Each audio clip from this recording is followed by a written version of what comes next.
Good evening, folks. We have got a live stream going. Very glad to have you here. Most of this live stream is, I hope, going to be responding to your brilliant comments. Now, let me see something. Do we need... Yeah, things probably look a little bit better that way, don't they? Before we get started, a couple of announcements. I have enabled monetization on the channel.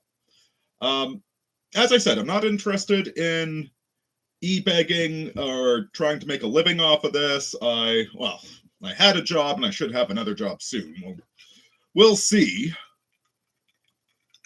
But I also figure, why leave money laying on the ground?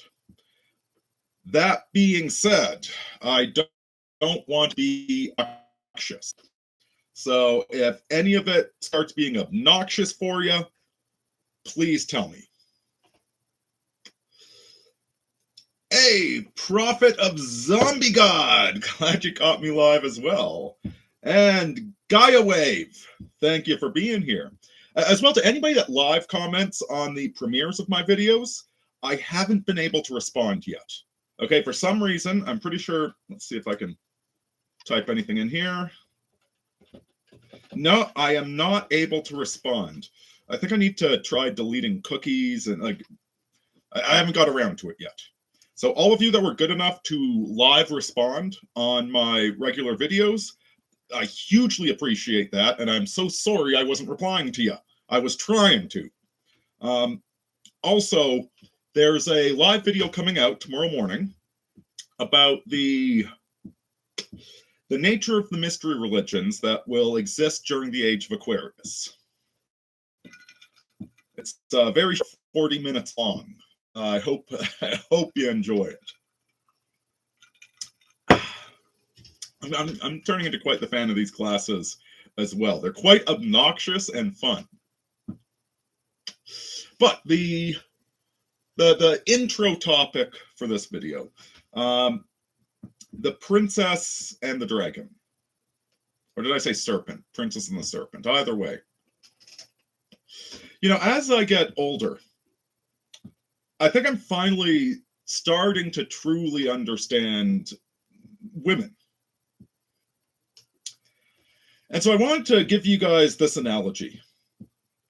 Imagine you're a princess trapped in a dungeon, guarded by a dragon. And time again, men came by, heroic men came to defeat the dragon, and then steal some of the treasure and run off.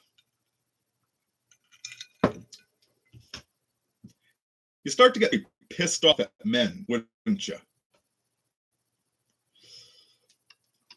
Part of what inspired me to talk about this matter was, if you look in the description, there's a... Oh, do I have it? Yeah, I can see it right here. Her name is Jealous Faithless on Substack. And let's not upset the Google gods.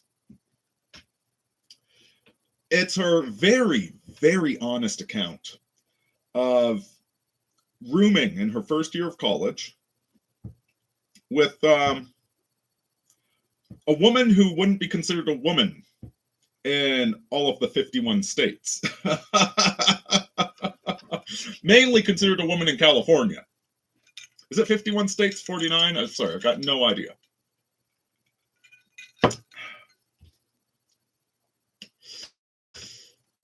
And how abusive this person was. Like, what she's describing is pure psychological abuse. And I speak as somebody who's been down that road before, more times than I care to admit.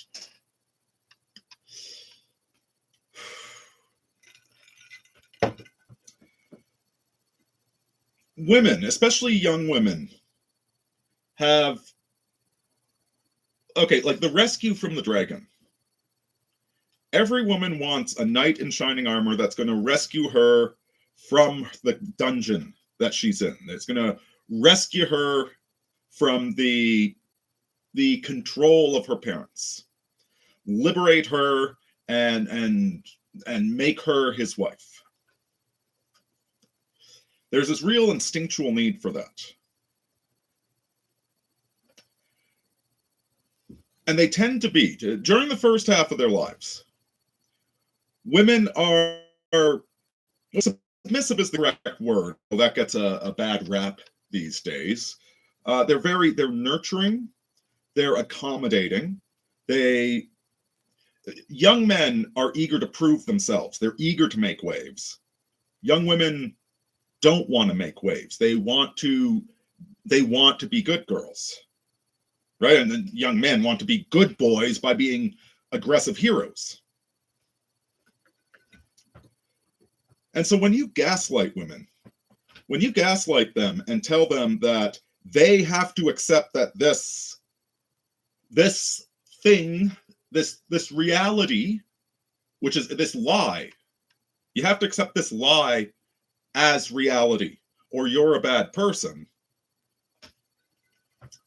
Well, they're going to go along with that. And then an aggressive or exploitative man is going to take advantage of them. He's going to sneak into the dungeon, not to snatch her away, but just to steal some of her treasure. And of course, us young men were being gaslit as well.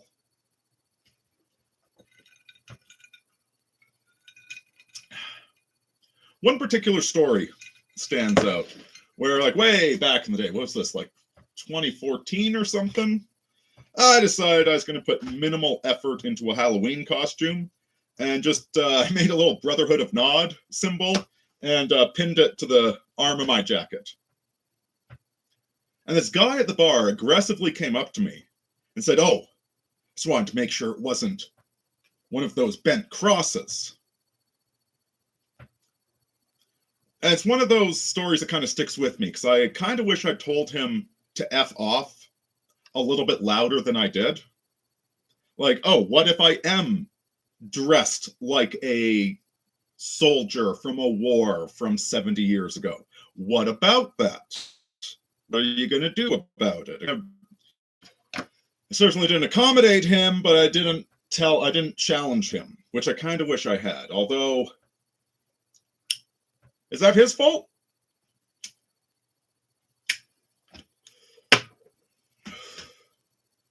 The same way that girls were gaslit into, if you don't radically accept these people that your instincts are telling you to run far away from, us young men were taught, if you don't aggressively pursue this mythical villain that doesn't actually exist anywhere in the modern world, then you're a bad man. That's how you prove yourself. You know, be like Tony Stark in Iron Man 3. Castrate yourself and buy your wife a strap-on. That's what a real man does.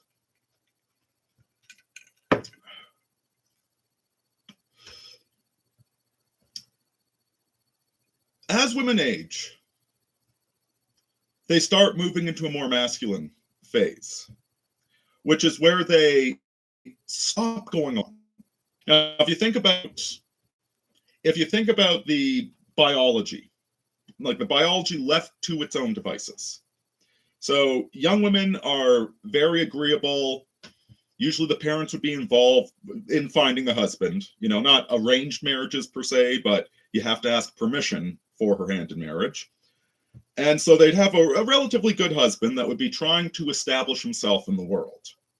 You know, whether he's trying to join a guild in the medieval era or if he's trying to hunt the mammoth in the primordial era. He is, by the way, Serena, I don't know if you caught the beginning. Thank you so much for your comments on the live videos. For some bloody reason, I haven't been able to reply, but I have read everything and I really appreciate it. On the premiere videos, I should say, not the live videos. I'm just trying to aggressively establish a career for herself.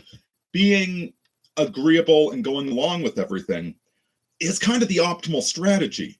Especially, like, she's going to be so overwhelmed having children that it's going to be the emphasis on taking care of everybody else but herself.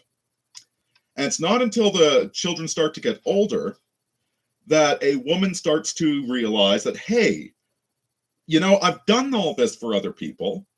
It's about time for me to start looking out for number one, which is about the same phase of life where men have established themselves and they tend to revert into a more feminine and sensitive and nurturing role. Like if like Santa Claus, for example. Santa Claus, like, and you know, there's this older boomer I know who is he's just this fantastic guy.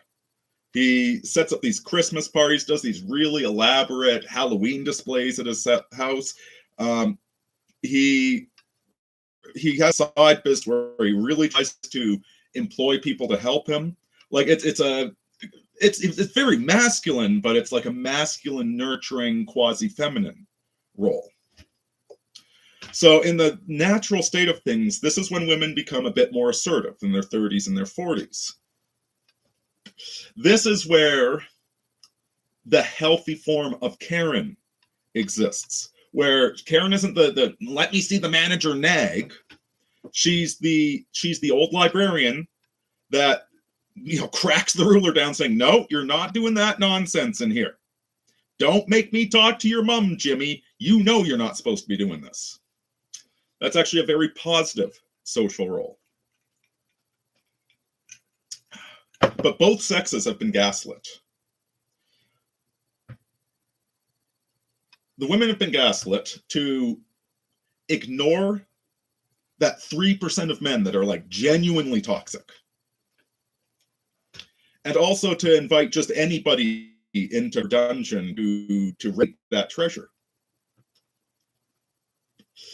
The men have been gaslit to go after enemies that don't exist and to treat women like they're men. And so by the time women start getting to that more assertive phase in life, they're often so embittered by the abuse that they've suffered, either at the hands of bad men who wantonly exploited them, or quite frankly, regular men that were playing this feminist equality rule set, which we were never meant to follow in the first place. And I'll tell you, one of the real tragedies. So the gender roles that we used to assign to people, yes, they were repressive. Of course they were. It was a one-size-fits-all. You know, they don't make custom-fitted baby clothing because you're going to grow out of it in 3 months. You don't custom. Yeah, early roles are a little bit restrictive. But they also helped emphasize the differences between the sexes and encourage a healthier starting point. It's one thing, like, listen, I'm 44 now, okay, and I think I'm finally starting to understand women, which is a little bit late to build the whole thing from the ground up. You know, you have to learn the rules to break the rules, and the rules, the traditional, many of them are arbitrary. Pink and blue are arbitrary. It doesn't matter what the colors are. What matters is that the colors mean something. And it, you know, you have to learn the steps in a dance before you can become an expert dancer. So let's check some of these comments. Book of Tobias. Is that Arrested Development? I'm not sure what you're referring to there. I'm curious. Ultimate Edgelord. Pleasure to join you again. Pleasure to have you here. Oh, and it's still on top chat. It's still on top chat. I want live chat. There we go. Yeah, because I did see your questions, but I don't know if you were still on the stream at that point.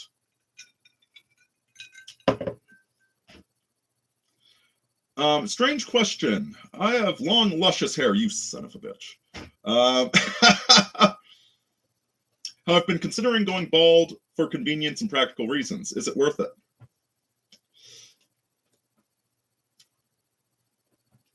I mean, man, I miss having hair, right? I'm lucky I look good without it. So, like, I'm not going to complain, I look good without it, right? I've got nothing to complain about. Like, for convenience sake, if it's that much of an issue, like, just go for a Caesar cut or something like that. But honestly, I'd take advantage of it. Like, you don't know. Honestly, I'd take advantage of it. Like, you don't know when you're gonna hit hair. You might as well luxuriate in your beautiful masculine locks as long as you have them.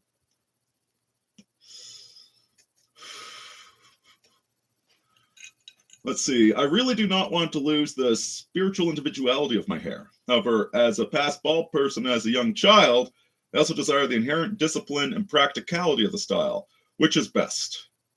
I say enjoy it, but on the other hand, I don't miss having to go to the barber. Shave it, hippie, says cotton clothing enjoyer. You can always try it out too. I mean, like, hey, try different stuff out, man. You know, like, you only live once, so, you know, wear a hat, go to Denny's, do what you feel like, man. There have been, I do have a few regrets from some of the things I've done, but generally speaking, people mostly regret what they never bothered trying. So if you want to do it, give it a shot. And who knows, maybe you'll like it better that way.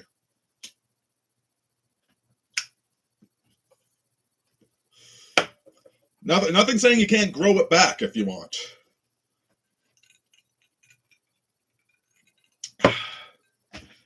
How is my experience shape-shifting? Shape-shifting, I can't tell you anything about. Communing with the ancestors, well.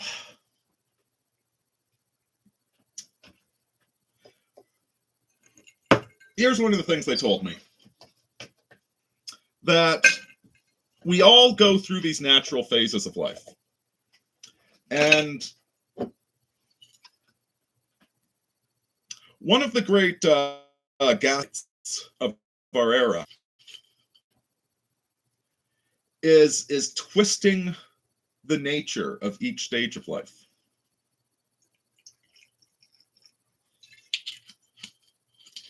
So one of the stages of life, especially for us young men, is the stage of Aries. It's the stage of being the young hero. And, you know, quite frankly, I did the stage fine. I was on the football team. I wasn't particularly good on the football team, but I was on the football team. Joined the military as a young man. Like, I've got nothing to be ashamed of.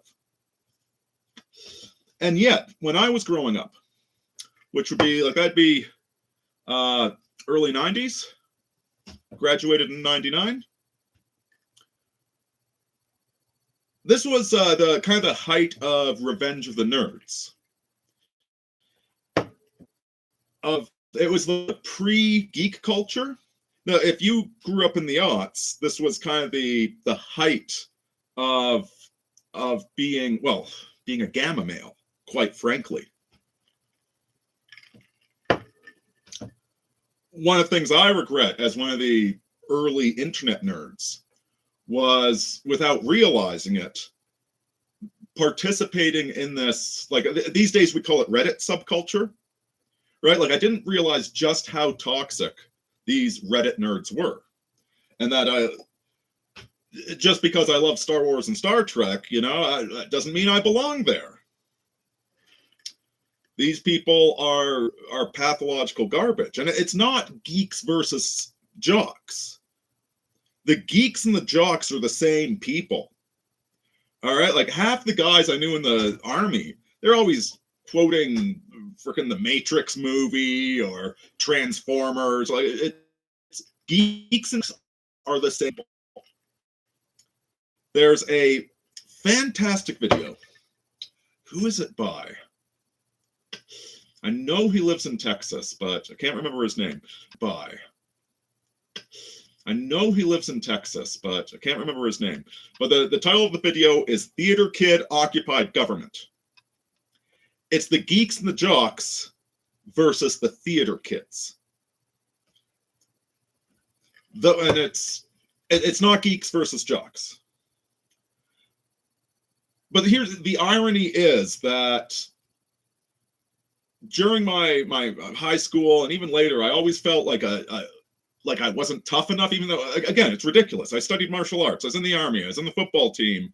And yet the paradigm was that if you weren't a dumb jock that liked sports ball, then you were a geek with an inferiority complex. Like I was so unconfident with girls in high school, which is ridiculous. Mind you, I was going through a lot in my personal life as well. Didn't have the easiest childhood. Had a lot of voices telling me I wasn't worthy of love. But the time of Aries is not the time. You don't have to be the champion to have a good Aryan time. You just have to compete. You just have to have fun.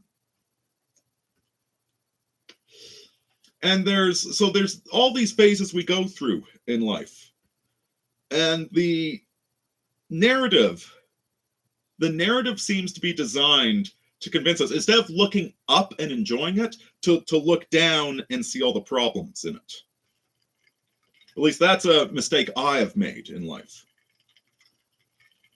And Serena, I'm glad what you said. You feel like you're eavesdropping. That's fantastic. Understanding that, like, sexists need to understand one another better. You know, part of the reason uniforms exist in the military is so you can immediately identify who somebody is. I was just watching this fantastic video on the Pickelhaube, which is that fantastic helmet from World War I that the Germans wore. It's actually a leather helmet. Can you believe that? Completely useless on the battlefield, but it looks great. And if you're wondering what that spike on the top was all about, it was so that you could immediately identify what trait the person was in. So the spike is infantry, actually, and there's different ones for artillery, etc. Same thing with the crest on the front. There are a whole bunch of different crests that would identify regiment, unit, etc. The uniform is meant to make you immediately identifiable. And the same thing goes for dress standards, for courtesy, for manners in general.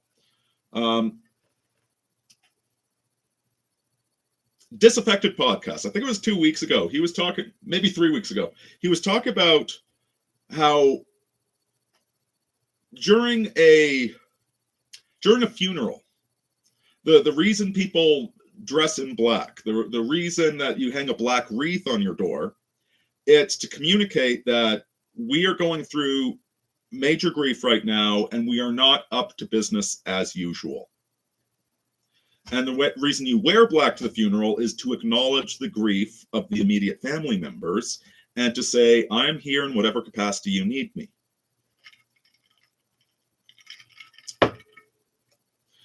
The differing uniforms of men and women and the expected protocols for how you speak to one another, those were there to formalize things, as opposed to the chaos of an 18-year-old college girl who, against the wishes of her parents, has been convinced that the brave and courageous thing to do is to take on a roommate who's only technically a woman in California, and then suffer immense psychological manipulation and abuse. One of the things from this article, the roommate kept leaving their panties on her side of the dorm room, which is just a thing that she ignored. Oh, it must have just been an accident the past 20 times. Surely they're not.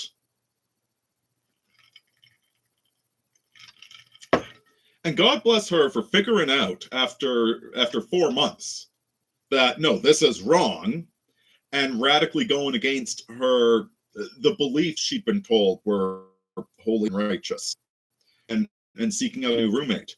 I really do recommend reading that article, guys, and trying to understand that this is kind of the not the ideology, but her approach to dealing with this conflict was very, very feminine.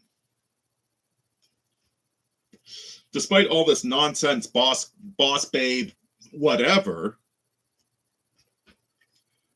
this is actually the intrinsic feminine. Heck, when girls are going all boss babe, they're going boss babe because they're being agreeable, and they're just putting on the outfit of disagreeable.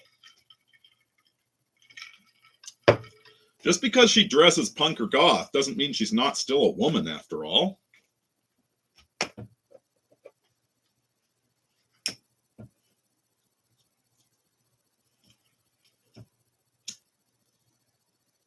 Too many scars on your scalp for bald.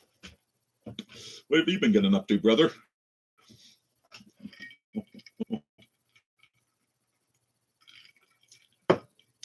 Join the Marine Corps to make others proud. God bless you, man. The Marines are solid. You know what? I'm gonna tell you the punchline of the joke. But the way I normally tell this joke is because, like, I did go down to Fort Knox and we did some training with you Americans, and so I tell it like a real story where we were talking to a couple of Marine Corps guys, and I had a buddy with alligator skin boots. And the Marine guys asked him where he got it. Like, I tell it like a real story, which is, this is how you should tell jokes. If you can convince people it's a real story until the punchline, you'll really get them. But, they asked where he got the boots, and he said he just ran out to the training area, and he beat up an alligator and took some of them. So then these Marine Corps guys disappear, and we're sent on search parties for them. Eventually, we stumble into this glade, and there's the Marine Corps guys just, like, wailing on this alligator until finally gives up the ghost, and they flip it over, and like, geez, this is not wearing boots either. Seriously, I love you Marine Corps guys. Hoorah!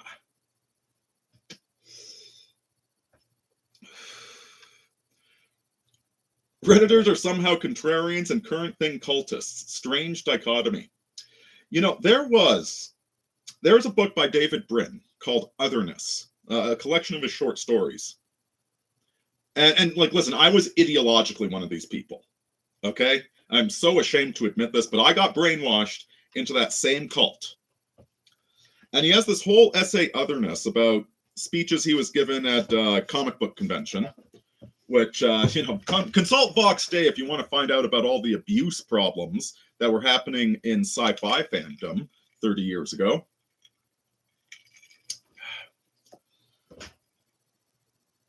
And he was bragging about how our culture is better because we think every other culture is better. Which is, yeah, simultaneously rebellious and brainwashed at the same time. There's a writer I really like on Substack, Libertarian Feudalism, and he talks a lot about that the Jungian individuation process is about crucifying yourself between two irreconcilable ideas. Faith and reason. Those are two of them. To have both faith and reason, because you're never going to find God with reason. And yet, but there's individuation and then there's ego collapse. And the union of two opposites, which is that David Brin conception of otherness, that union is self-annihilation into nihilism, which is, the core of the Redditor.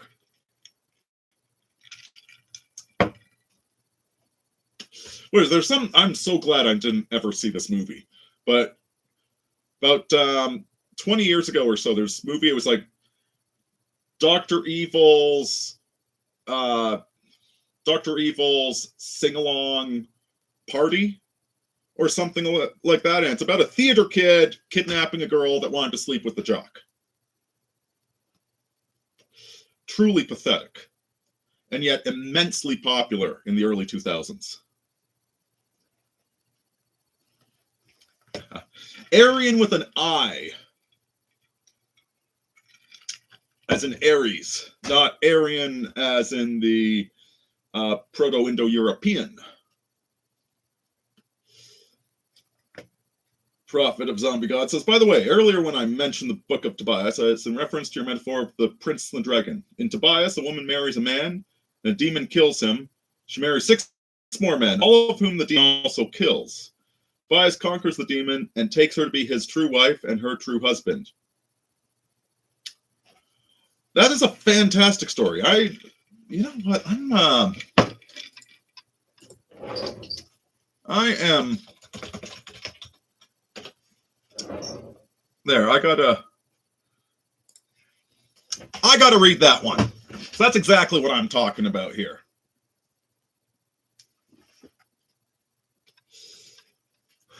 Beginning of the Book of Tobias is one of the most metal stories in the book. Illegally buries bodies for honors and God's sake, only to go home and sleep outside is unclean. For a bird to shit in your eyes, rendering you blind. Yeah, welcome to life, eh? I hate being screamed at, so I don't think I could handle the military.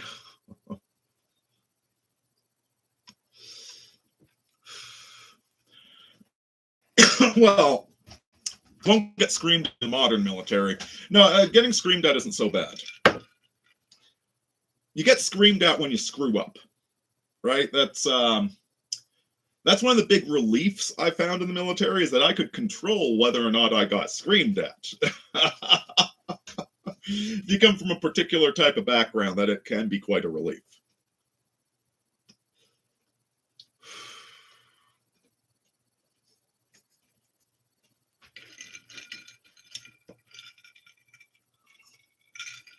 You know, there's another post on Substack earlier today, I believe.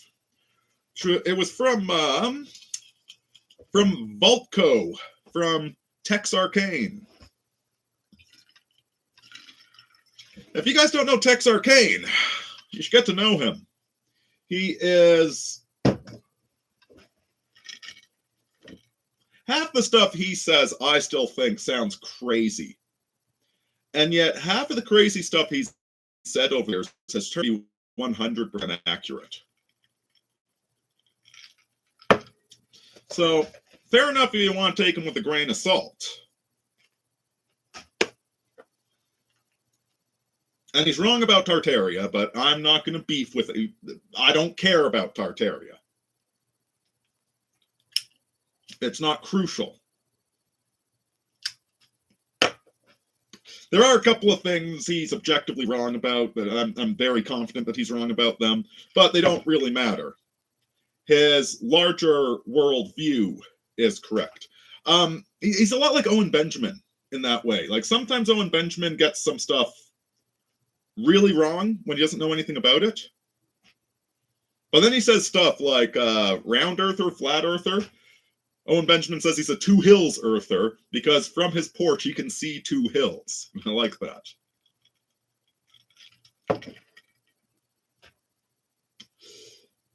And he was posting something about the Star Trek there. Star Trek, and also, who was it? War Between the Worlds. War Between the Worlds, Time Machine. Who wrote those? Early. And it wasn't Jules Verne. It was after Jules Verne. It's driving me nuts. Somebody toss it into the comments, please. But he also had a book that was turned into a very early, I think, pre-sound film. H.G. Wells, thank you.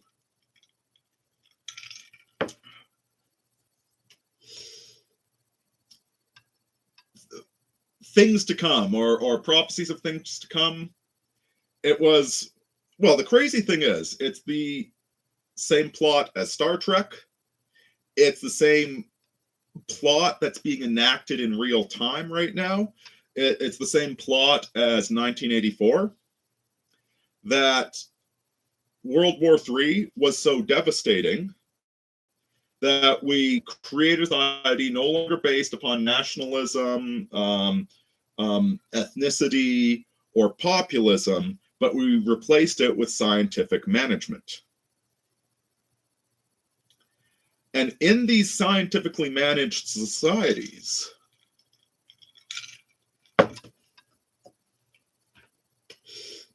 women are treated like homosexuals. One of the extremely valid criticisms of feminism,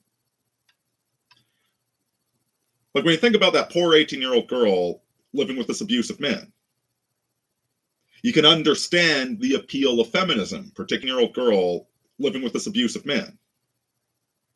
You can understand the appeal of feminism, particularly the TERF form of it. You can understand that. The TERFs are right about a lot of things. But the fundamental nature of feminism, the fundamental nature of philosophy is masculine. It's very, very analytical and left-brained. Aside from the Continentals, but let's not get into that. And so feminism, as a exercise of philosophy, inevitably embraces the masculine. And so this, anytime feminism tries to, like, either feminism diverts into all sex is the R word, or women should act like homosexual men.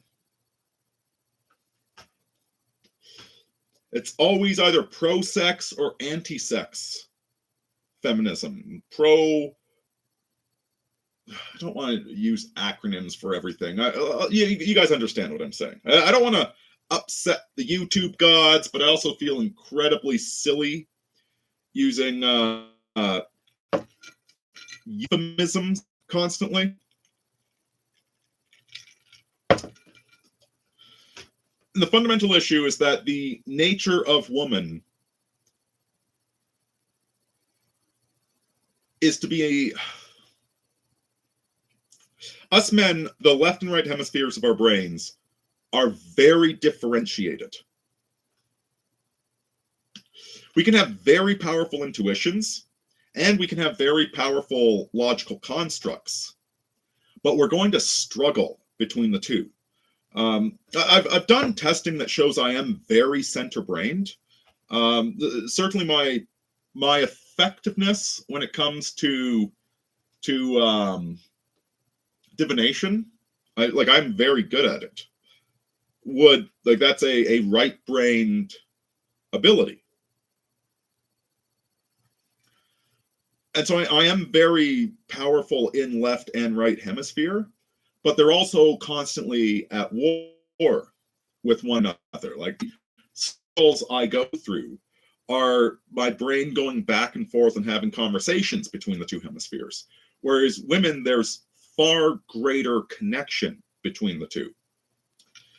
So what you get with women is their left brain is more practical. They see the practicality in everything. And the intuiting brain is immediately telling them, like, this is a bad situation, this is a good guy, etc. There's less argumentation between the two halves. But because there's less argumentation, there's less differentiation. When it comes to abstract thinking and abstract intuition, like, men are going to be on the extremes. Which is why women are so useful for grounding us and reminding us of what we already know, whether it's what we know on the practical side or if it's what we know, like you should your boss working against that stuff. a thing. We get lost in the abstracts on both sides.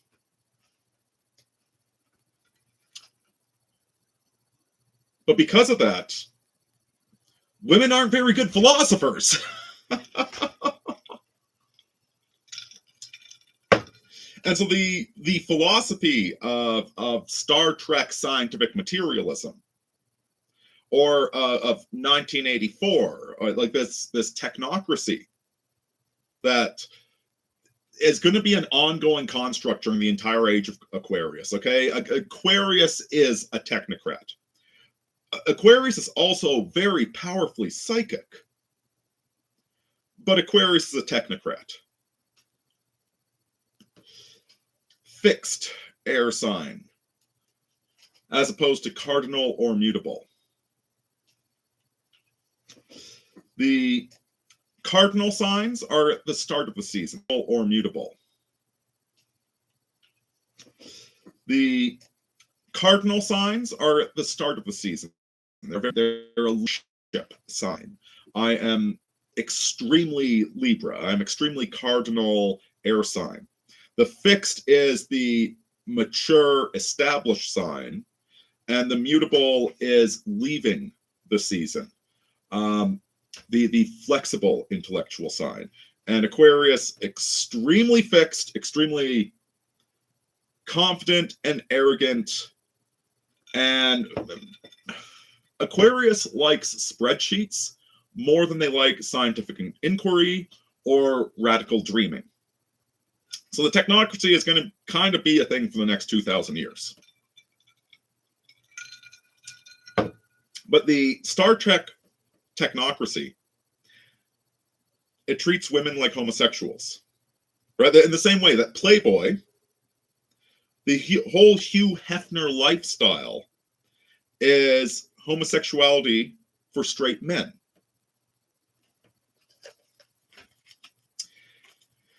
And the problem with sexuality is that an old homosexual and an old feminist have two choices: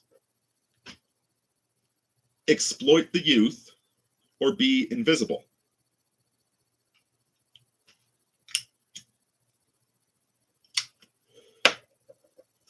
This is why a large subset of older homosexuals become extremely predatory. I don't think it's anywhere near the majority, but it's a hugely disproportionate section of them. It's because unbridled male desire pursues youth. In the same way that when you're looking for a job, you like getting a signing bonus. But the signing bonus is there because it's trusting that you're going to establish a long-term generative thing. Long-term generative thing. And so when you try and start treating women like men sexually, you're going to start exploiting the women. And well, and there's the subset of people that the left likes to defend them. I don't. And they're all Star Trek fans. That's why. Because there's no limitations on sexuality in Star Trek. I mean, hey, if the kids can learn calculus when they're 12, then I guess they're ready for... Oh, by the way, that's if you don't know what the heck I'm getting on about. Something like 99% of the people arrested for those crimes are huge Trekkies. It's rare to find one who isn't a Trekkie. That being said, and yes, I really like the next generation growing up. That being said, Gene Roddenberry was not without merit. give the devil his due. The thing I admired about the Star Trek universe was that it was like, what if to go to Ken Wilber, to integral theory, AQUAL. This is what psychomath talks about all the time. The Star Trek universe is essentially one where the majority of people are at level 7. But it's being imagined by somebody that was at level 6. Gene Roddenberry was actually he took advantage of a lot of women. And the women he took advantage of were trying to prove how enlightened they were. So they didn't complain about it. Not innately.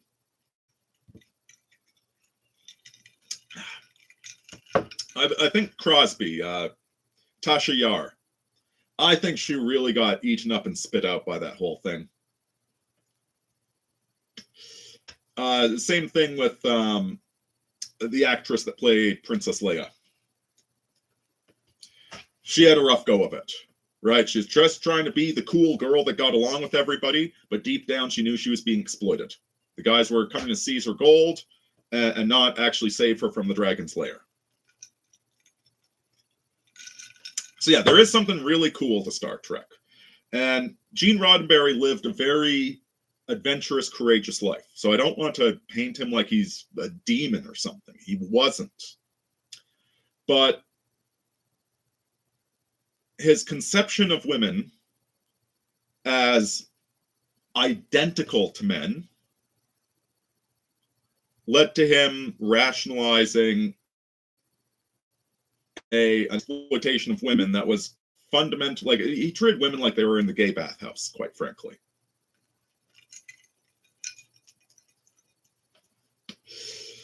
Which is why other types of depraved men love the Star Trek universe, because if you can treat women like that, then you can treat like that. It's kind of implicit there. You notice it wasn't until Deep Space Nine that we actually saw narrative investigation of a marriage, which wasn't always the best marriage, but at least it investigated the marriage.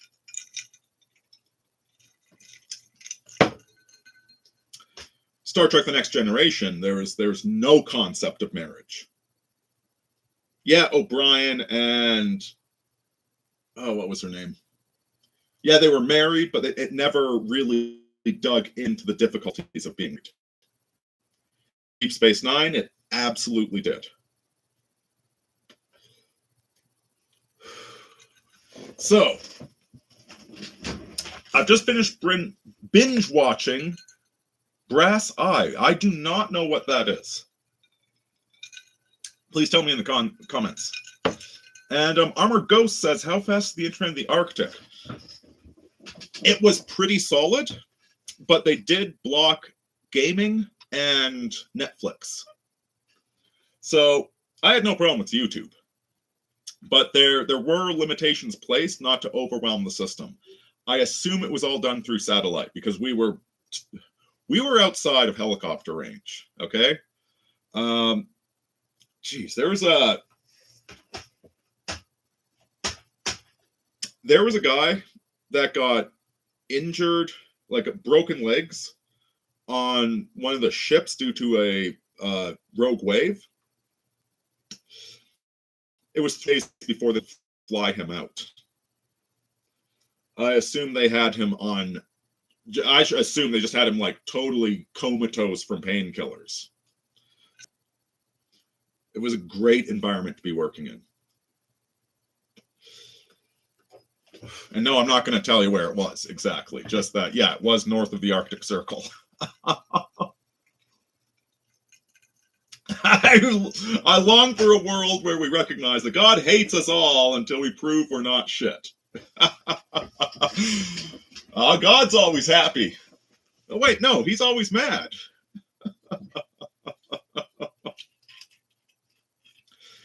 Oh, it's hard to say. You know, that neoliberal feudalism. He's been reading Philip K. Dick's his opus. As you might expect, it's nothing but pure insanity with no answers whatsoever. And so, and which made neoliberal feudalism reflect on the fact that his endless essays about the fractal nature of belief, self-awareness, and government corruption and the futility of it all were also completely insane with no resolution. As I replied to him, and I told him a story. So a friend of mine had to go in for surgery recently. And his very young daughter asked him what surgery was. Now, he didn't want to lie to her, even though she's a young child. So he told her a toned down version of what surgery is. And she started crying. And she said, "Papa, that scared me. You made me, Papa. Didn't you know that would scare me?" And when he told me this story, I started laughing like, oh, man. I said, "Buddy, what you need to tell that kid? Gotta tell her that Uncle Leo, he's visited hell and heaven. He's been both places, and even he doesn't know what God is or if he exists." Oh, it's just an endless fractal. I mean, you can choose to believe that you have an answer, which, you know, all the power to you if you do, but I know that hell and heaven are real, but I don't know what to tell you about God.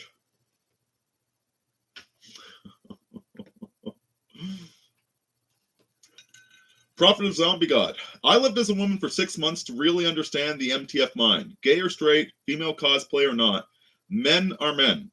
We need to re-examine masculinity, but with an intent on honor oath. Brother, that's really interesting, man.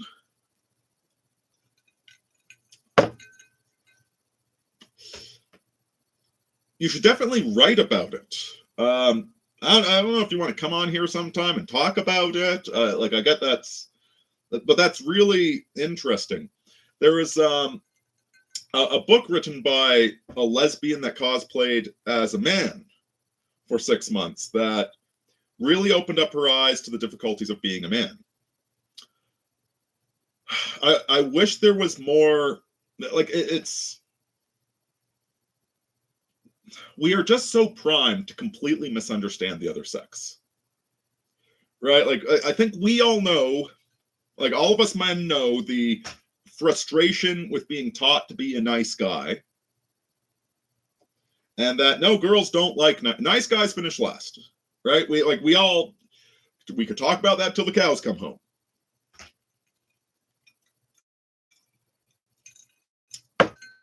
I just think our understanding of the other sex has been very, very subverted, deliberately.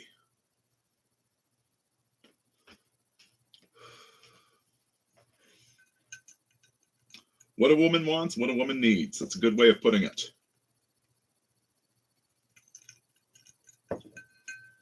Hey, man, you're not bombing the comments. The comments are fantastic. I got nothing going without comments. I mean, I could probably BS a bunch of stuff, but...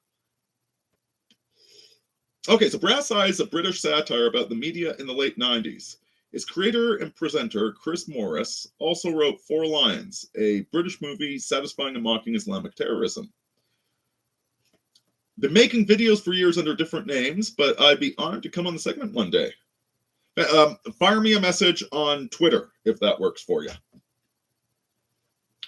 And yes, it's been subverted on purpose. There is a fantastic conspiracy theory from Poll, about 5 years old. I'm sure I've posted it before. And conspiracy theory goes like this. Well, there's two that are complementary.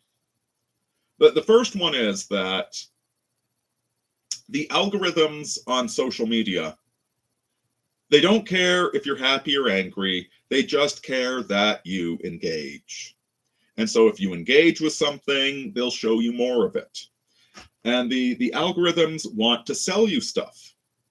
And to sell you something, it's more useful to place you in a slot.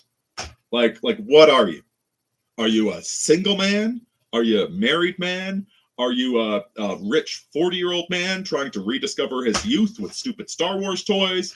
Are you a conservative? Are you a liberal? What are you?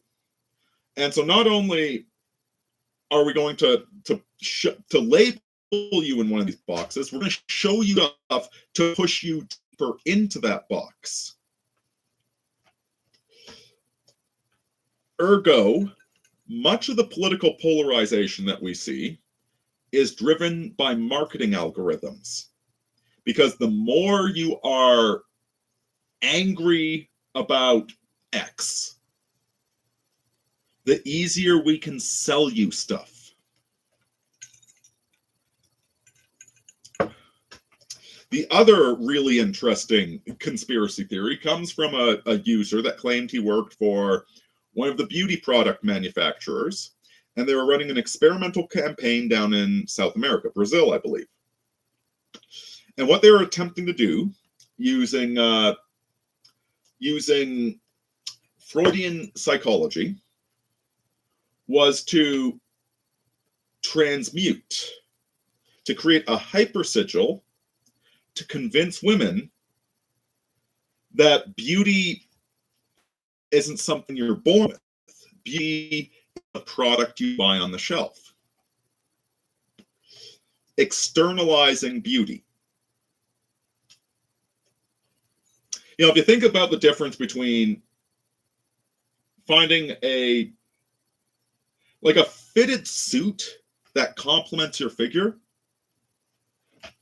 Again, I'm a Libra, ruled by Venus, okay? Okay, I like fashion, you might have noticed. And especially when it comes to leather jackets, it's all about the fit. I used to sell leather jackets. And it's a jacket looks great on one guy, will look terrible on the other. You kind of just have to find the right leather jacket for your build. It complements you. A leather jacket complements you when you find the right one.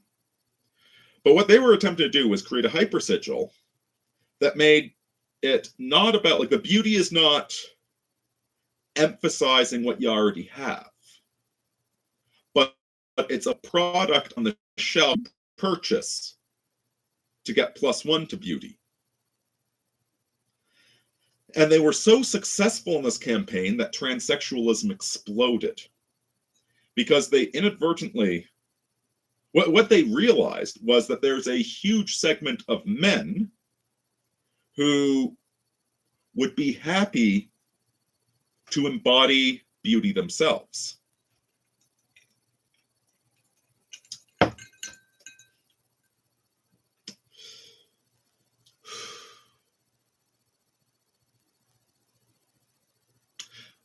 Let me ask you, fellas, have you ever sent her a D pic and she didn't appreciate it at all?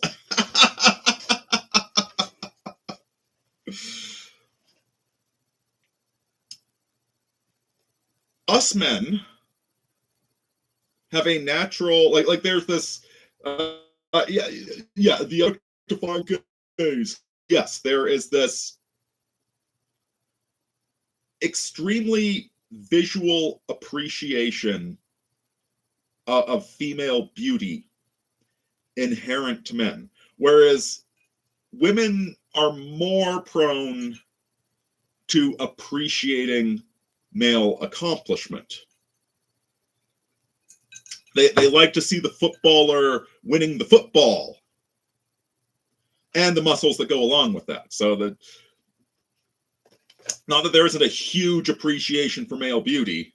Like, guys, if you're not lifting weights, you're leaving money on the ground. Okay? Yes, there's huge appreciation for male beauty, but male beauty is more connected with accomplishment, with performance. And so, doesn't matter how big your D is or how symmetrical and beautiful, which I'm sure all of you have very beautiful penises.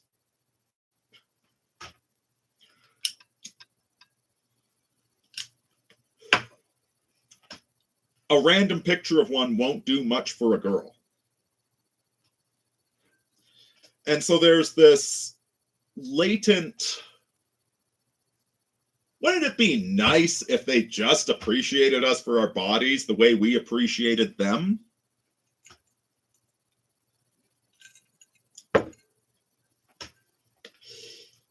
And if you dig too deep into that form of jealousy, then eventually you arrive at, well, if I can't be a beautiful man, maybe I'll become a beautiful woman. And look, this advertising campaign tells me I can just buy their product and it will make me luxurious and beautiful.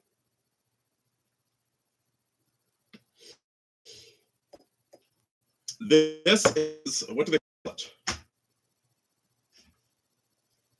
It's the fantasy eroticization of the self. And listen, all of us guys have it to one degree or another. We've all taken a picture of ourselves, you know, like flexing our arms after we just were lifting weights. Autoerotic, no, it's not, is it? Something like that. And so when this company started bombarding Brazil with this, with all of these advertisements that had this subtext that you could purchase beauty off the shelf, you wound up with an explosion of male to female transsexuality in the region.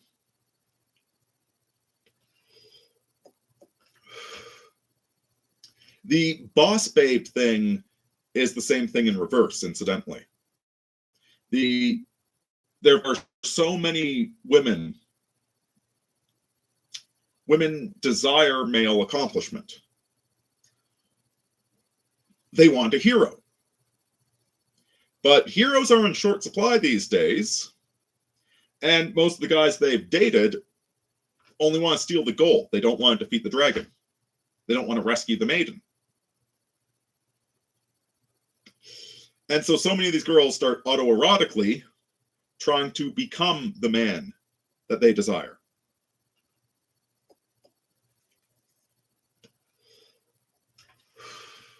Things are seriously twisted, folks.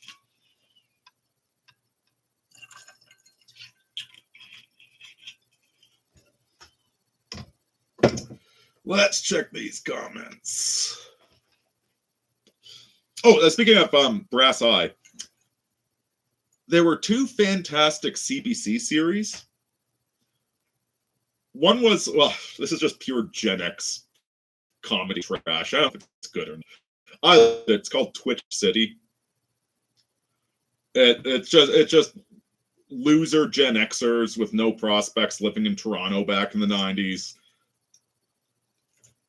There's this one point where like there's like the roommate's girlfriend and the roommate were coming up with all these idiotic rationalizations of like, well, it wouldn't be cheating if I just walked in on you in the shower. Like, no, totally, it wouldn't be cheating. Or if I like slipped and fell on you, that wouldn't be cheating. No, that just happens sometimes. Twitch City was hilarious. There's another great series about, it was all these psychopathic news anchors. Like it was sort of like news radio, but less comedic and more psychopathic. God, what was that called? If any of you remember that series, toss it in the comments. It was brilliantly cynical.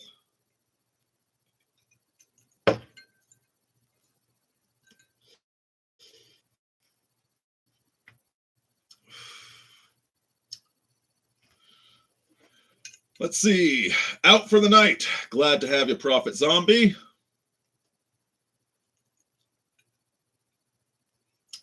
autogynephilia. Thank you. Thank you. Autogynephilia. Like, imagine a bunch of women lusting after you while you were doing the Cabana Boy dance. Now, I put it like that, it feels ridiculous, and it is ridiculous. But, you know, if you could get away with it... The Becky Lynch effect. Even her husband wears her old clothes. I should probably be happy that I don't know who Becky Lynch is, shouldn't I?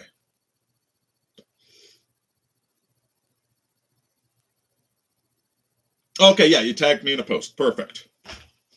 Perfect. You have a good night, sir. Stay frosty.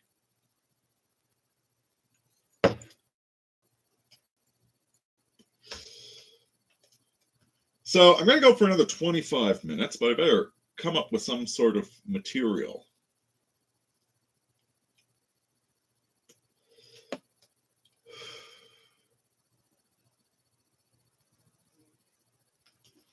I think I mentioned earlier that one of the channels I really like is the Disaffected podcast.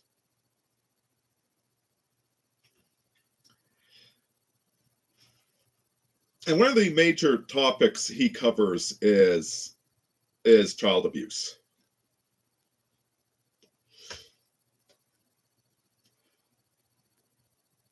And there's a question I can't answer. Certainly, there was a lot more corporal punishment back in the day than there is today. Particularly, well, okay, so here's a theory. Yes, there was more corporal punishment 50, 100 years ago. But generally, it was more formalized.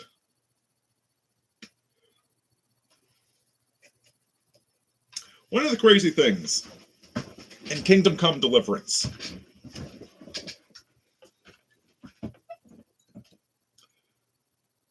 one of the real disconnects in that game, which I heartily recommend, it is almost as good as actually visiting the medieval era to understand how people thought. I don't think it's perfect. There are some spots in it. All right, if you don't know, KCD, it's a medieval RPG set in the real world. It's like a medieval peasant life simulator where it's a bit exaggerated. Like you get to hunt bandits and blacksmith, and you get to be a lawyer in a heresy trial, which realistically you don't get to do all those things in one life. So it's exaggerated in that sense. But the general understanding of the medieval era and how systems and society operated back then, it's generally very, very accurate. It's very good. I strongly recommend the series. And one of the examples of the disconnects is that poaching used to be a death sentence.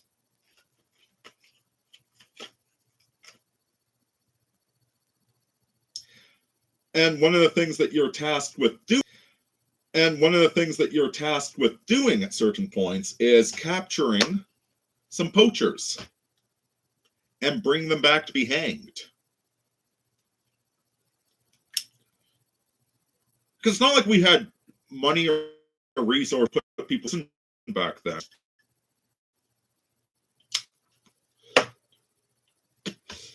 And you can talk these guys into coming back to be hanged, which kind of sounds crazy.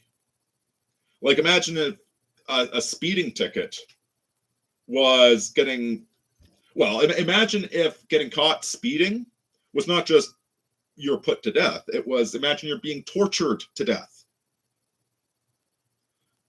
How many of you would go voluntarily if that were the case? Probably not too many. And yet people frequently did submit. Well, the same way that how many people submit to jail time for sharing spicy memes on British Facebook? Spicy memes on British Facebook.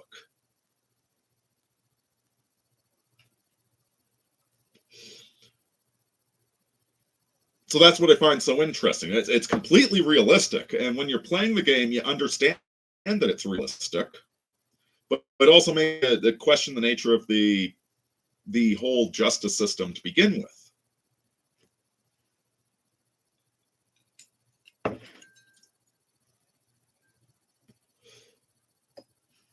Now, wait, I'm pretty sure I was going somewhere with that, but it's kind of evaporated where the heck I was going. Right, we're talking about beating kids. Medieval justice was far more brutal. We didn't have the money and resources to lock people in prison for 10 years. And we tended to have more of a, if you torture somebody to death, maybe less people will commit the crime.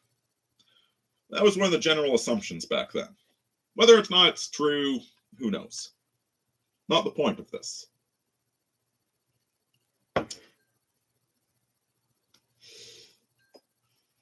I heard from my parents that my grandparents used to have a paddle. And the paddle had this cartoon picture of this naughty child just like with his pants down with a red bottom just screaming his face off. Talking out of turn, that's a paddling. I heard another story. I don't think this is for my family. I think I heard this somewhere else, where when the kids misbehaved, they had to go out to the backyard to cut a switch off one of the bushes, and that was the switch that'd be used to paddle them.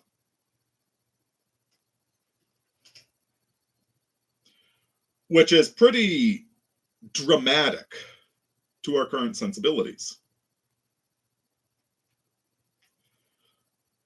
But it was also formalized. The latest Affected podcast started with a video of a mother and school teacher absolutely losing her mind and beating her young son with a leather belt.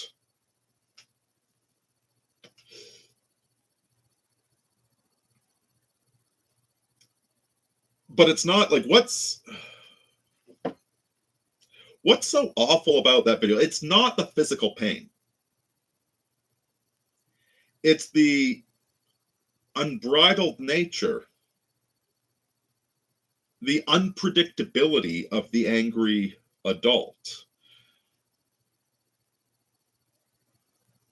I'm not 100% peaceful parenting like Stefan Molyneux.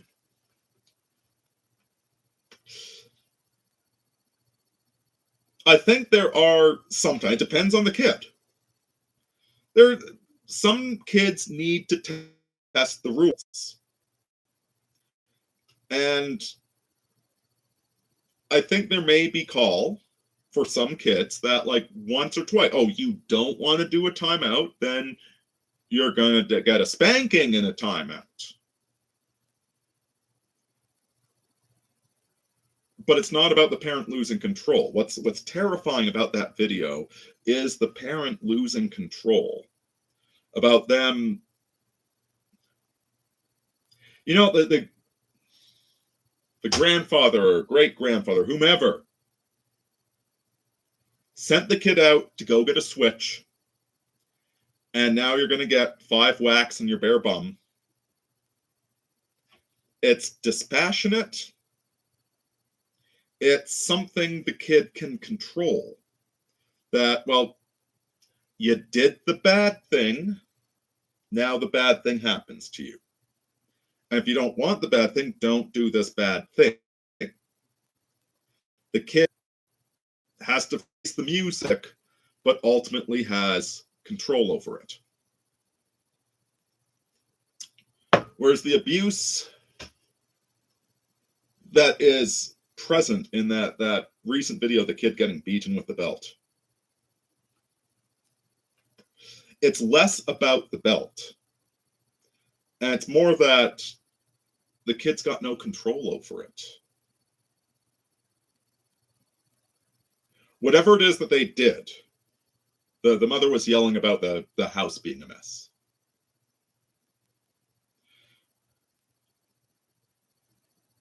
So the kids leave their toys out. That's something kids do. Sometimes they leave their toys out. And they shouldn't leave their toys out. That's like one of the things you teach your kids is you clean stuff up when you're done with it.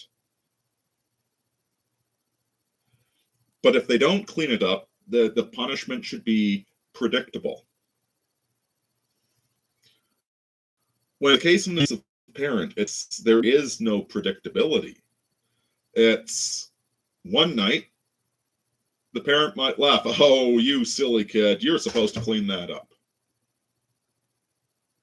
And the next night, same thing happens, and they absolutely blow their top, and they're yelling and screaming and telling the kid that they're not worthy of love.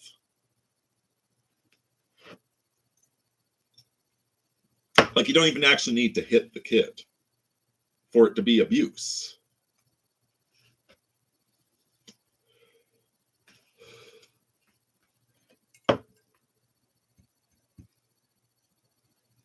That's one of the questions I can't answer you. Were people more psycho and abusive 500 years ago?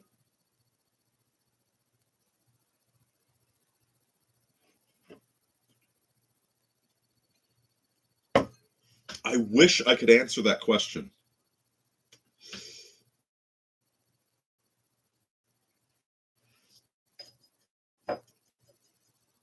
I was just listening to, I think it was a video by Scary Interesting about a mutiny which occurred. A mutiny on a ship that was largely carrying civilians. It was a peacetime trading ship carrying civilians, but there was one man who was a heretic. He was even a heretic I kind of sympathize with. Like, I probably would endorse his heresy, quite frankly.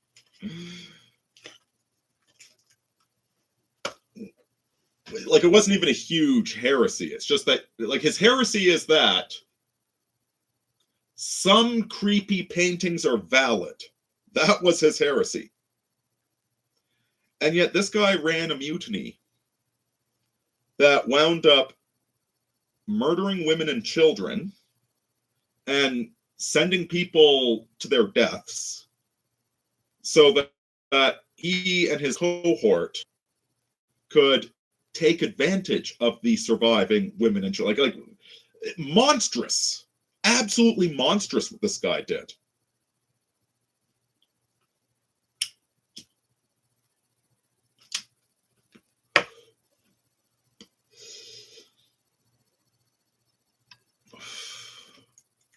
So, you know, like, you examine something like that. So have we got better than that? Because things like that still happen once in a blue moon. We do occasionally hear these absolute horror stories of children locked in basements, but they are the exception these days.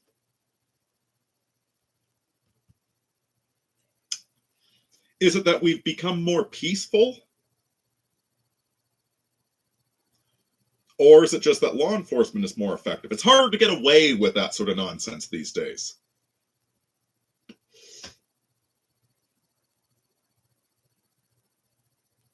On the other hand, it seems to me that people 100 years ago had a lot more moral sense. Maybe our institutions weren't as good as they are now, but individual humans seem to be a lot better at doing morality 100 years ago. Okay, could it be that the moral turpitude, which, well, the moral turpitude you and I are witnesses to, only goes back 2, 3, maybe 4 generations. You can't really witness your great-great-grandparents. The stories of your great-great-grandparents are so diluted at this point that all you're going to learn about them is they were really good at singing songs in Gaelic, or back when they lived in Italy, they had to do a job. Like, you're really not going to learn anything deeply meaningful about your great-great-grandparents. The sins of the father, which go unto the 7th generation, you won't learn where they started. And there's part of me that wants to suggest that the horrors of industrialized warfare, not that war was ever nice. One of the great lines from Kingdom Come Deliverance 2 is that war is a nasty business.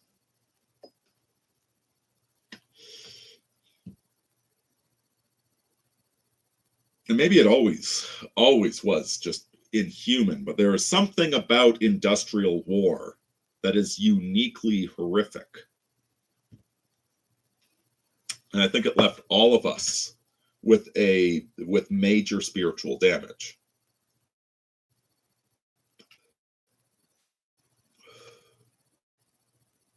On the one hand, I'm very aware of the moral atrocities that existed in the past. But something about the moral atrocities in the present are enormous.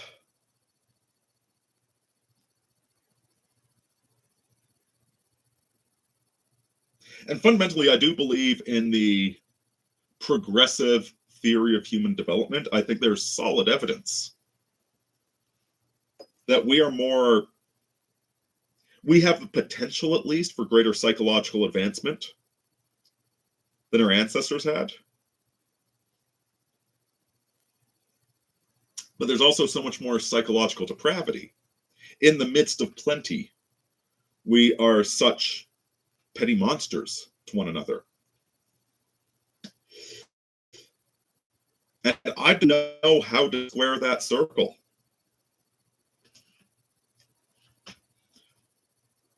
My intellectual bent demands that I find a logical explanation. Good God, 200 years ago, school children used to set cats on fire for fun. And yet, 200 years ago, we also had some very advanced moral theologians. Whereas today, you're hard-pressed to find a moral theologian that's celebrated by society. I'm not sure what to make of it. Not sure what to make of it.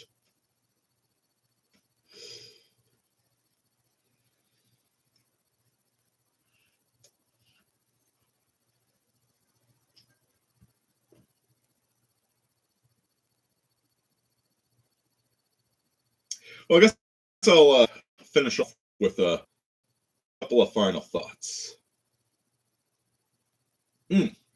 Cotton Clothing Enjoyer says, reminds me of the Protestant loss of accountability to the church. No confession, no conciliar consensus, etc. Alongside the authoritarian power grab of Rome, as it so slowly liberalizes into oblivion. Yeah, I know. You nailed it. That Protestantism turns every man into his own pope.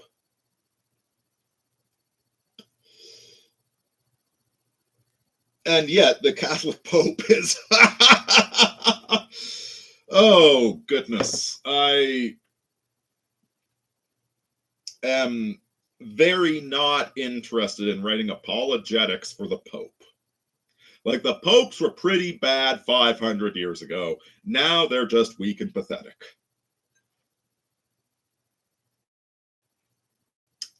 Dostoevsky, Grand Inquisitor. Please read The Grand Inquisitor. It is such a brilliant work. And I vibe with that so hard. We don't have a Gilded Cage anymore.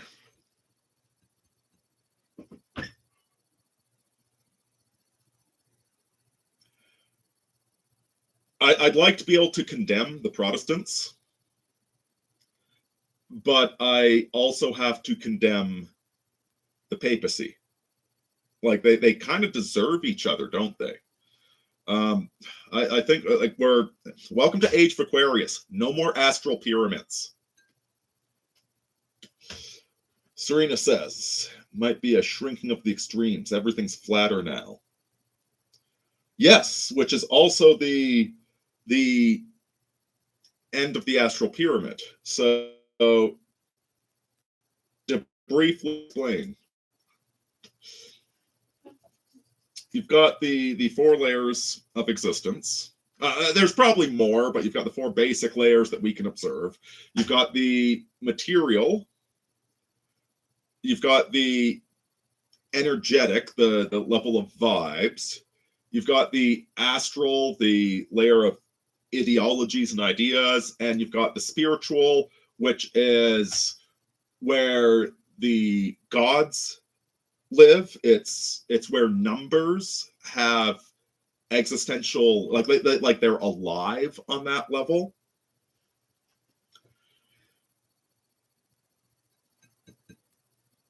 And the age of Pisces was the age of the astral pyramid, where we're going to get everybody on board with one idea, and we're going to coordinate society thereby. The axial age is what started off the Pisces and the astral pyramids. And so we have all, like, we've got a bunch of different religions vying for dominance on the planet. And now that it's all in late stage Pisces, it gets more and more desperate for control. And every ideology wants to be a cult these days. The multi-level marketing scams, which are mostly based upon religious heresies. The what's it called? The doctrine of abundance. That's not what it's called. Prosperity gospel. Prosperity gospel is one of the ugliest heresies out there, but it's also the foundation for most multi-level marketing scams.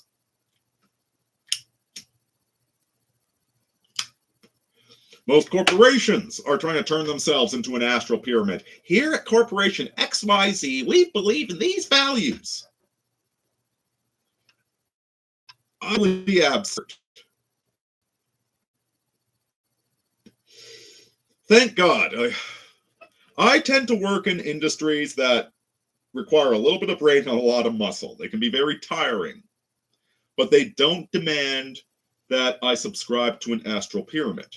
They just ask me to do my job honestly and work well with my coworkers. Oh, there's always that lecture about what company XYZ values. Thank God they value product more than the astral pyramid.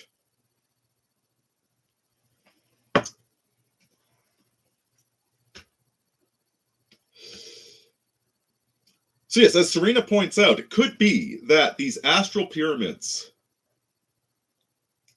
regardless of the effectiveness of the law and order protocols, was breaking on the wheel an effective crime prevention tactic. Well, that's not the question.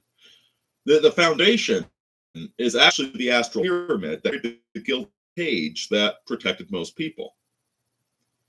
And yet the people it didn't protect were so far on the outside that they turned into absolute monsters. Whereas what we're seeing with Age of Aquarius is a great democratization of psychic ability, a great democratization of good versus evil. There's no longer the safety in the astral pyramid. Maybe 500 years ago,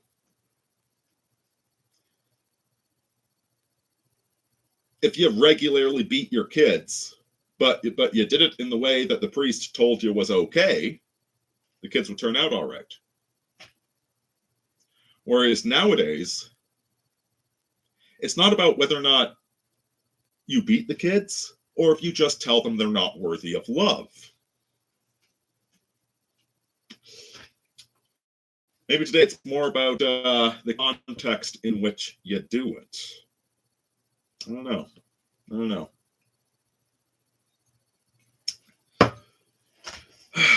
Wish I had better answers for you folks. Things are getting weird. Any final questions, comments, concerns? Like, please toss them out there. Starving Vampire says hello. Well, I hope you've been listening the whole time. I did send you a link. He and I are working on a new track, by the way. So right-click Starving Vampires, open a new tab. We've done some musical projects together. I don't presently have a saxophone because I've been employed less than I hoped. But that's okay. All moves according to the winds of the great magnet.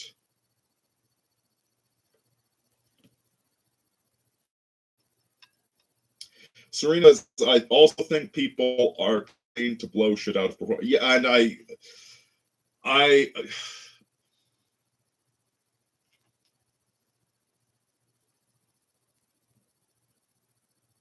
could I rephrase what you just said? I think people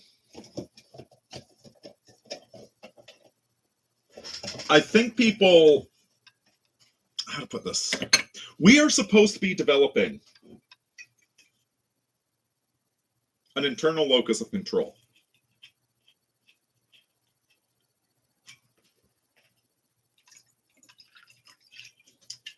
We are supposed to, no, not internal locus of control. Internal locus of control is at least 500 years old. I'm the master of my fate. I'm the captain of my ship. Internal locus of control. Most of this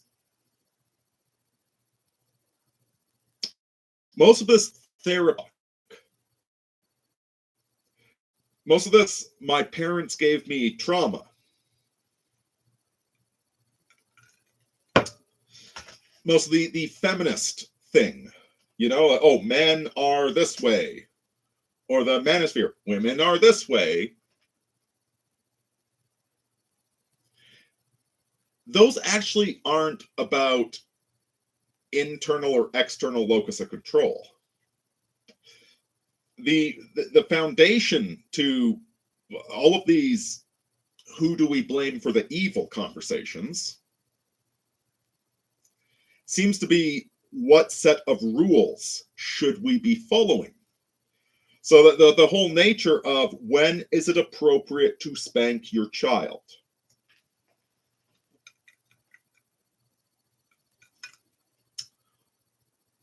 This rule set says you should spank them 3% of the time. This one says you should spank them 40% of the time. Maybe what I'm saying is that the spanking, it's not about what percentage of spanking becomes abusive. It's the motive behind the spanking. So a system where you spank them 60% of the time, but you spank them fairly, is not abusive. The issue is why you're spanking them. And the problem we're running into without astral pyramids, with all the astral pyramids dissolving, and the new demand being that each and every one of us individuate, is that there is no rule system for all of us to follow. We simultaneously have this, again, Aquarian government is trying to, it's damn near the Tower of Babel. the difference between Aquarius and the Tower of Babel is Tower of Babel believes that their language is the true language.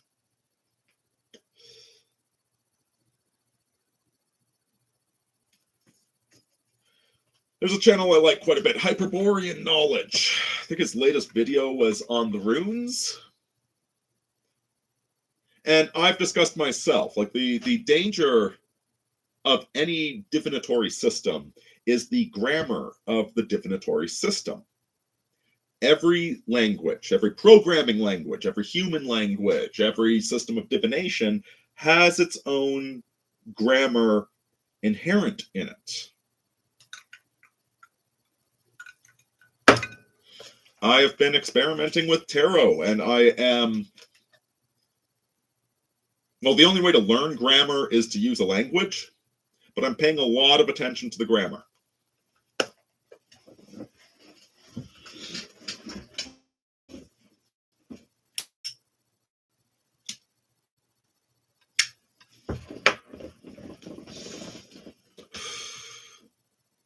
The Grand Inquisitor protected the people within his totalitarian grammar, and thus he accused Christ.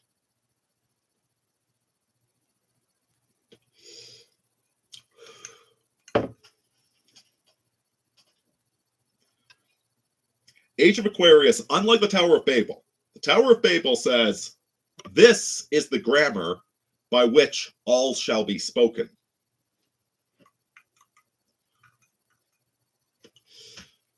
Aquarius, on the other hand, says you can have any officially recognized form of grammar that you want, so long as it is officially recognized.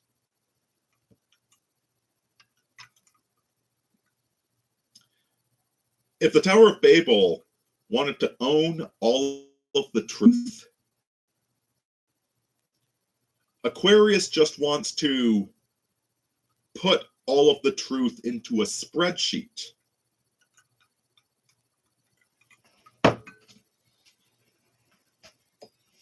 Aquarius is okay, for example, with having Sharia courts in the land, so long as you pre-register for Sharia.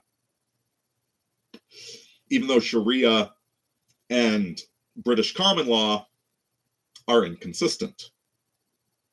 It just demands that you register. You can use any grammar you want so long as it's a recognized grammar.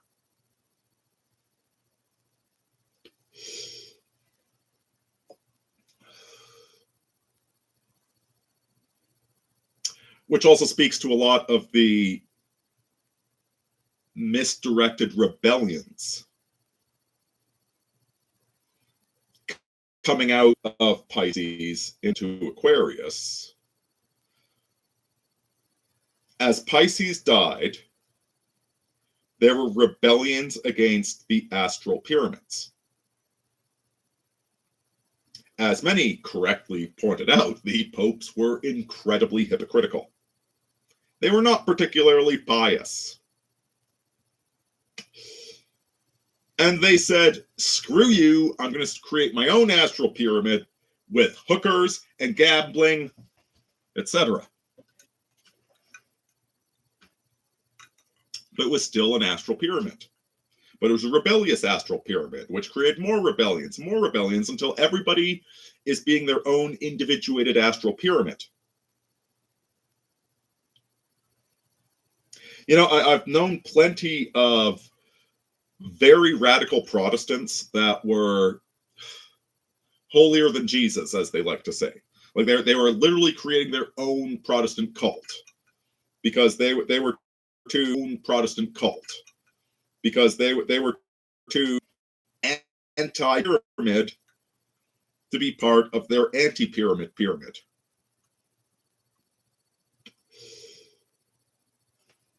And so we've got a lot of people that don't like where things are headed, but they're each trying to be their own cult leader.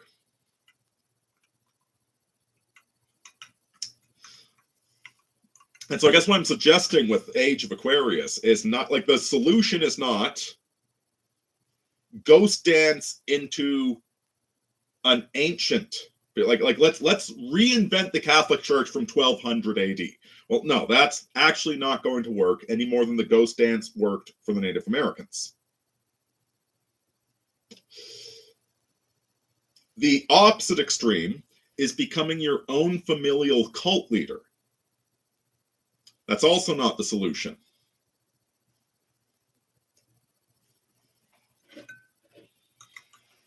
I think the solution is something along the lines of Age of Aquarius does not get to be the Tower of Babylon.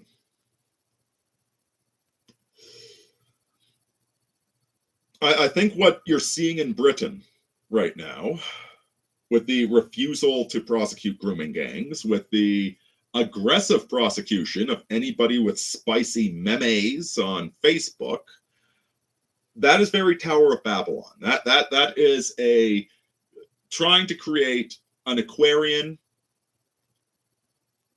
pyramid. It's like, no, that's no Aquarius. You don't get to be a Piscean astral pyramid.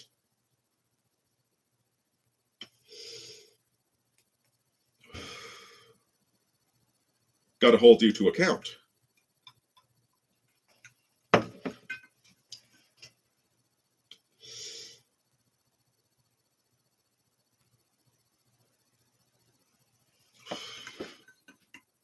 I hope that makes sense. I think we're also trained to blow shit out of proportion. I like stuff that we could brush off as kids, now requires therapy.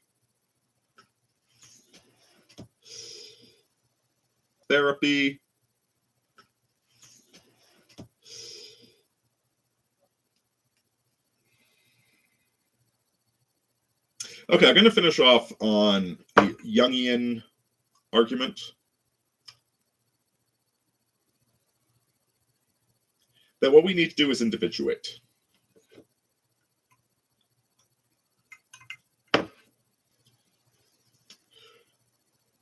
We can no longer seek absolution through obedience, through agreeing with the majority, that we must be crucified between the contradictions within our own souls.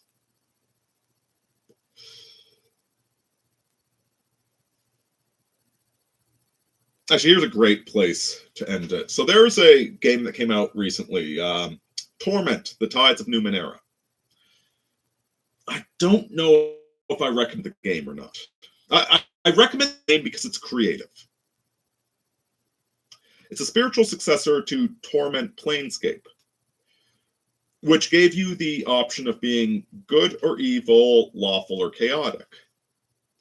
Now, in Tides of Numenera, instead of good, evil, lawful, chaotic, you have 5 tides. You got the purple, cyan, gold, red, and silver. And these tides they're something like red is physical, silver is truth, gold is self-sacrifice, purple is deep wisdom, and something like that. And the decisions you make build up what type of character you have. But it's not that any one of these 5 is good.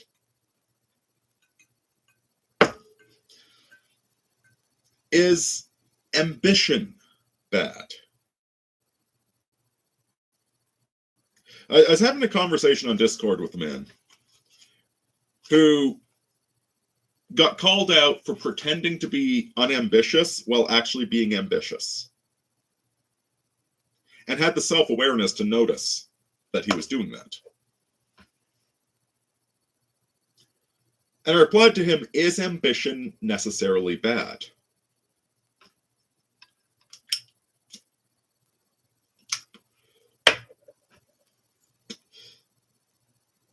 If I were talking to the gods, and I said to them, give me a sire, and I will build something powerful on this land. Or allow me to sire a son, and I will build something powerful on this land to your glory. Is that an evil ambition? I think not.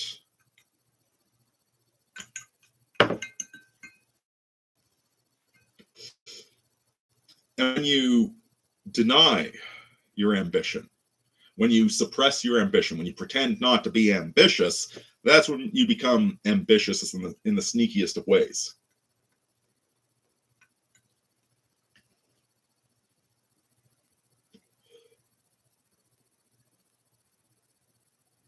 Evil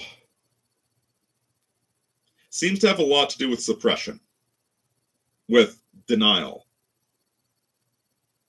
with lying to yourself about what you're doing.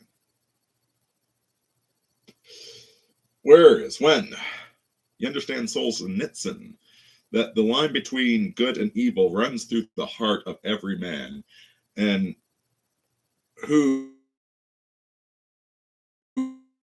a part of their own heart.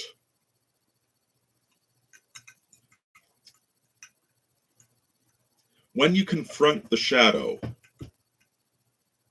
and integrate the shadow, when you acknowledge the desires, the ambitions,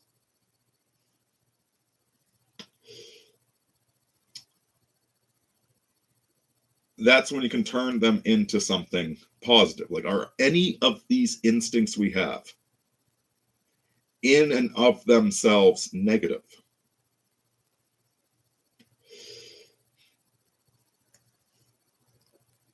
I mean, maybe, but even if they are, if there are these vicious parts of your own nature, then aren't we better off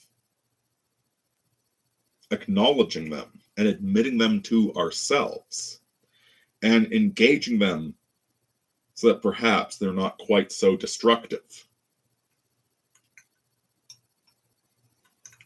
Anyway, I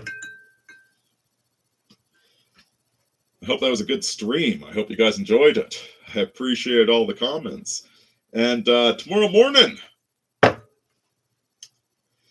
my video on the mystery religions of the current astrological age and what a mystery religion is goes live. I hope you'll enjoy it. Carpe futurum tenetraditum et amicus omnibus. This is Aurini out.